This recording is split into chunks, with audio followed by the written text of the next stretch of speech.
What's going on, my fellow Jedi and Padawans? Welcome back to another Jedi gaming video. Thank you guys so much for coming back to the channel, and if you guys are new, welcome. Today we're going to be talking about a Prismatic Hunter build using that nice exotic cloak, the Relativism. This is a nice little build that we can use since our 3.0 subclasses seem to be pretty useless with the Prismatic coming out, but this one right here will take into account obviously our exotic class item with the Spirit of Assassin right here. So finishers and powered melee final blows grant us that invisibility, very good for staying alive in that end game activity, going to get those reses, getting behind cover, etc. Definitely was a go-to when I was using just that assassin's helm. Second option, which really juices this build, is the Star Eater scales, or the Spirit of Star Eater. While your super is full of energy, picking up orbs overcharges the super, gaining bonus damage. So this thing really does put out a good amount of damage. You got all the options really, depending on what you are going into and what you are using. For me, I was using our Golden Gun super for the Relativism, and that Prismatic subclass here felt very good. The shot stack, we get 3 of them, and we're doing a very good amount of damage with those shots, so felt right for me. And this build slaps, got through GMs with it, got through normal nightfalls, etc., so can take it really anywhere. So right here, we're going to be talking about our subclass and such. Like I said, we got our Golden Gun, that we got our nice 3 shots, benefits from being radiant, which we will get that very easily with this build, helping out with the damage output as well. So very juicy DPS because of Star Eaters and that. We're going to be using Marksman's Dodge with the triple jump, as well as Threaded Spike, so we can have 3 of them, helping us to get those powered melee defeats to become invisible, also creating some of those void debuffs, creating tangles, etc. Using the Swarm Grenade right here pairs perfectly with our Solar subclass, as well as having Gunpowder Gamble and Ascension over here. So we're going to have pretty high mobility, so we can use Ascension to become amplified, jolt those targets with our class ability, as well as Gunpowder Gamble. We're getting this almost instantly because you can see all of the ways that we can stack this up with our debuffs. It's actually crazy. So very easy to get this Gunpowder Gamble to proc, causing a huge explosion.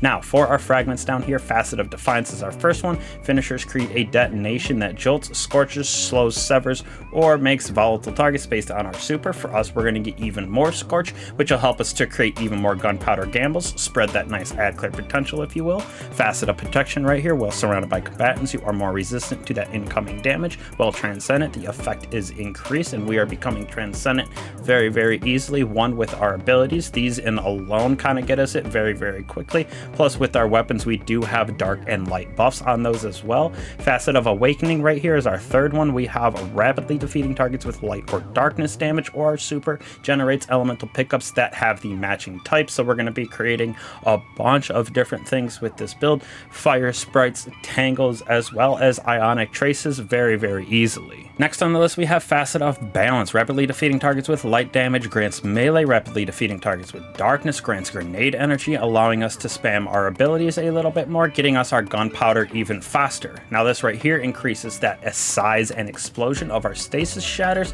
as well as our solar ignitions. So all that scorch that we're spreading from our grenade, as well as we're getting from our Gunpowder Gamble, help us to get those big ignitions and explosions, which stacks right here with that Facet of Ruin. Facet of Courage as well. Your Arc, Solar, Void abilities deal increased damage to targets affected by those darkness debuffs. So we're getting that darkness debuff very easily. One with our sidearm that we're going to be using, and then Sever right here as well with the Threaded Spike. So then all of our other abilities are going to be able to do more damage because of Facet of Courage. Now when we move on to our mods as well, see stats we built it out for: 100 in mobility, 100 in resilience, and 100 in discipline. This is so we can get back our Ascension, so we can stay alive in that end game with resilience. And then discipline, I wanted to get back my Scorch Grenade as much as I could, because we already got those different melees, or when we throw it we can get it back with that Threaded Spectre. Now we're going to be using Harmonic Siphon because we're going to be using a bunch of different weapons here,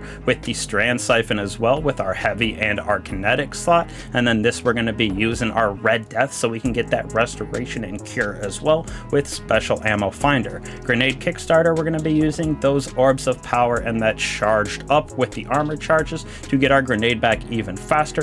Bolstering detonation with fastball just helps us to throw our grenades a little bit better, get our class ability back for that ascension. Class item right here on our chest piece, I should say, not class item, we have just the resistances. You can throw on whatever you want depending on the activity you are going into. With that nightfall I was going into, triple void definitely was needed and felt the best. Recuperation to help us get back some health, orb of restoration and absolution both give us back our ability energy, so picking up those orbs give us everything that we need in our abilities as well as health.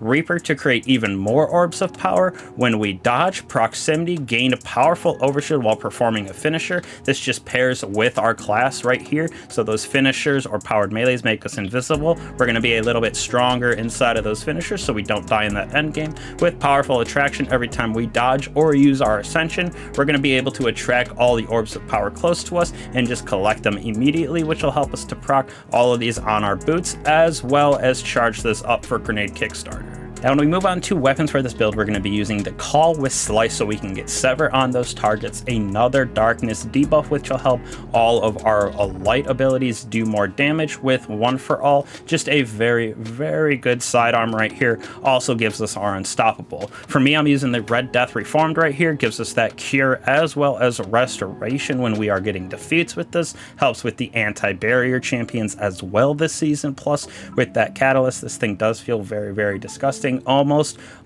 one of the best weapons inside of the game. Definitely up there in like the top 10 for sure for pulse rifles. Now last but not least, I went with the Pro Memoria, one of our weapons from the Pale Heart. Envious bait and switch on this thing, have almost 200 plus shots in it. Well, we can do some pretty juicy damage because of the strand. We're going to have tangles that we can explode, plus bait and switch is going to be pretty disgusting for getting a nice little bit of extra damage boost, since we are building this out for a pretty heavy damage section because of those Star Eater scales and our super. Now last but certainly not least, we got our artifact right here, anti-barrier pulse, unstoppable sidearm for those weapons that we're going to be using, with overcharged armory, our dealer's choice, both on our sidearm as well as our LMG have that dealer's choice, so they're going to be overcharged when it is an option. We're going to have the winning hand, so both of those strand weapons as well with dealer's choice are going to help to create solar explosions that spread that little bit of scorch, helping us to get even more of those solar explosions procced for Gunpowder Gambler, more of those ignitions, more for Facet of Ruin to also get going.